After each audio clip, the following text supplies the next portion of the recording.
in them, a look or a body or something, then basically they have to be retrained. They have to get rid of all the bad habits before they retrain them. The point I'm getting at is this: is some of those guys, they come in and they go, well, they see like my son and my son who's about to be 21. He went down there last summer. At the end of this past summer, he went down there and he said, "I want to train for the summer, Dad. I want to get a feel for it." And he saw how well his brother was doing, and I told him, I said, "Brett, I tell you what, son. I said, if you do well enough that they're willing to put you on a developmental contract by the end of the summer, I said, I'll let you stay instead of finishing school.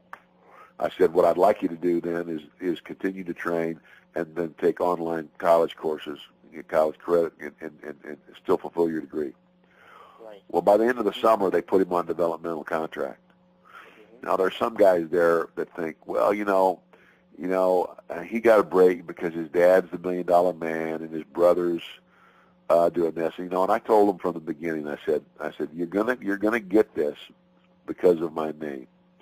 I said, what you need to understand and what they need to understand is that it's going to be harder for you to make it than it is anybody else.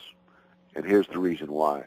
Because of the name that I've established in the industry, the first time you walk through the curtain and they say, Brett Dibiase, son of the $1 million man, and they said, Ted Dibiase, who carries my exact name, then the expectation of the fans is going to go up.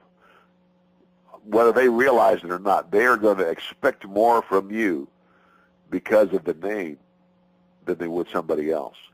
And so you never have a second chance to make a first impression. So I told my boys, I said, when you go to train, I said, you be the first person in the ring, and you be the last person out of the ring. You be the first one when they're setting that ring up to be putting it up, and you be the last one to leave. I said, that way, nobody has anything to say. And I can be very proud of both of my boys because that's exactly what they're doing. Right. And he held the tag team titles like you did with Erwin R. Shyster, and you must be proud of him to know that he has the same accolade as you did back in 92 and that. Yeah, it's great. It's really great. It must be cool. And what was that experience like here, teaming with Erwin R. Shyster? That must have been pretty cool. You had Money Incorporated, and you actually wrestled the Legion of Doom. What was that experience like wrestling Animal and Hawk, the original Legion of Doom?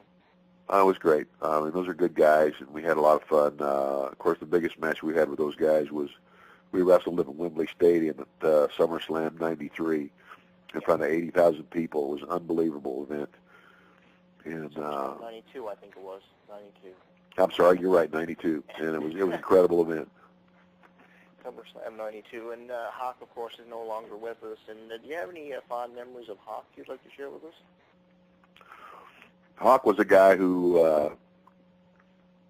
everybody knows he had some problems early on, and he had some problems. But it's like I've said, it's not how you start the race; it's how you finish.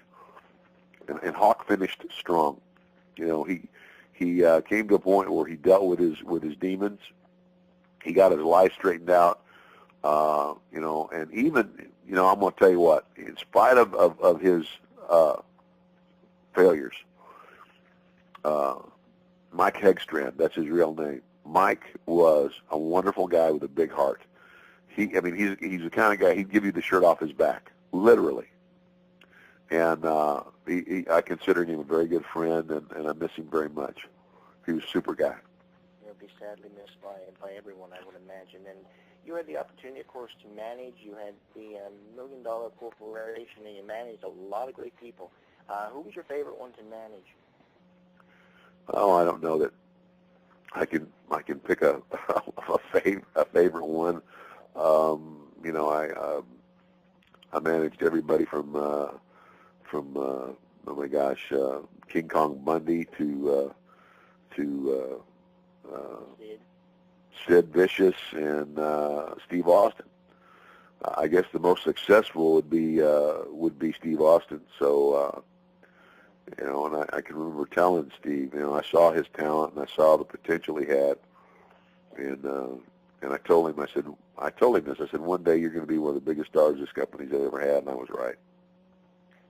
you ever, would you take credit for how big Steve Austin got because you were a part of his career in his early days? Would you, like, take any amount of the credit that came with Stone Cold? No. I mean, he came on the scene, and he'd been wrestling for a while, and that's just kind of when he found himself, and I gave him a little advice, but so did a lot of other people.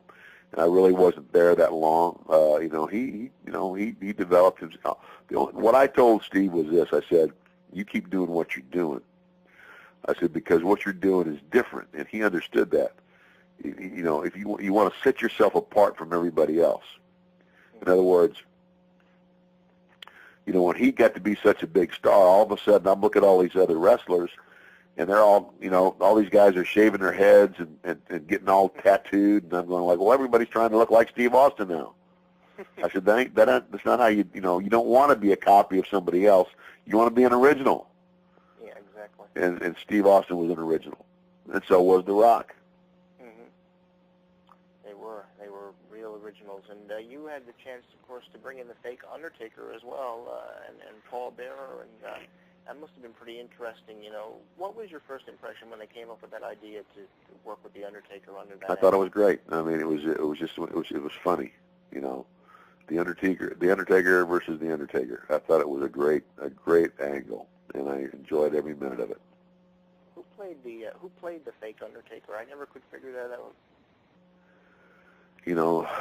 He would have asked me that, and right now in my mind, I can't remember the guy's name. Right. And the Undertaker and Paul Bearer, of course, you both were managers, yourself and Paul Bearer. Did you and Paul Bearer, were you guys, close? Did you guys work well with one another? Paul's a great guy. Hmm. He's just a very, in his real life, he's a very, very personable guy, wonderful guy. He's a good man. And he's a real Undertaker. Do you know that? Really? Yeah, he is. Yeah. He's got his own funeral home. Oh, yeah. He is a legitimate mortician. That's right. He's got his own funeral home, and he's very proud of it. We're actually trying to get a hold of him, but he's kind of staying away from the media these days, and I can understand why. The guy spent so many years of his life. Well, I tell you what, I love Paul very much, but I don't want to be giving him any business. Really? Well, I'd have to die. Good point. You would have to die, but I don't think you want to die anytime soon. I know I don't want to die anytime soon. Could you ever see yourself possibly being inducted into the Hall of Fame?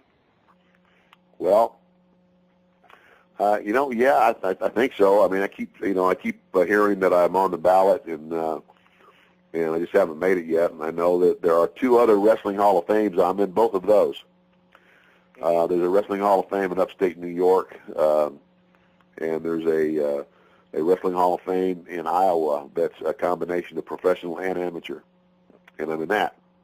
So the WWE's it's the last one, and I know that some time ago they came out with a magazine and an article and a deal, and so it said the top 50 WWE stars of all time, and I was on that cover.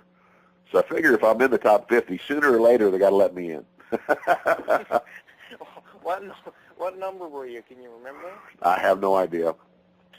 I just know I was in the top 50. That's pretty cool. Sooner or later they have to let you in. Now, you worked for WCW, and what do you think the main reason is they went out of business, the WWE? Was it just a lack of, understanding who they were going against? Well, you're talking about, the WCW was owned by Time Warner, Turner Broadcasting, Time Warner, and they bought a wrestling company. Okay, well, they didn't know anything about wrestling, and they didn't really know who to go to find. I mean, in my opinion, it's like in any other sport, there's a number of people you can go to and you can ask, but there's wrestling is a little different. So when Eric Bischoff got hired, I still can't figure out how Eric Bischoff got the job that he got, because I mean, Eric's not an idiot. He's not a total idiot, but he didn't know enough about wrestling to run a show. No. I mean, he never had an original idea. The only one that he takes credit for is the NWO, and that wasn't his idea. It wasn't an original. No. What Eric Bischoff did, and what the WCW did, is they took talent that was developed by Vince McMahon and bought them, basically.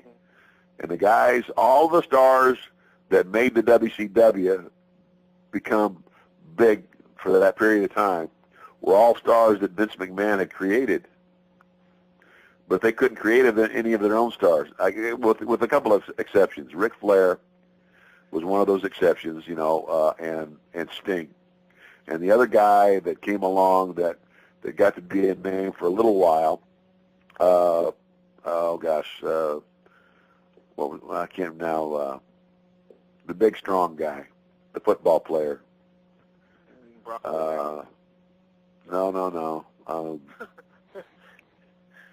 See, he wasn't that big because I can't remember his name. Goldberg. Okay, yeah, Goldberg.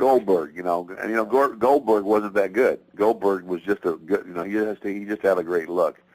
But it was the most unorganized organization that I ever worked for in my life. I mean, we would do Monday night's show. Monday night Nitro was a live show, and there were nights when we would be going on the air, a 2-hour live show.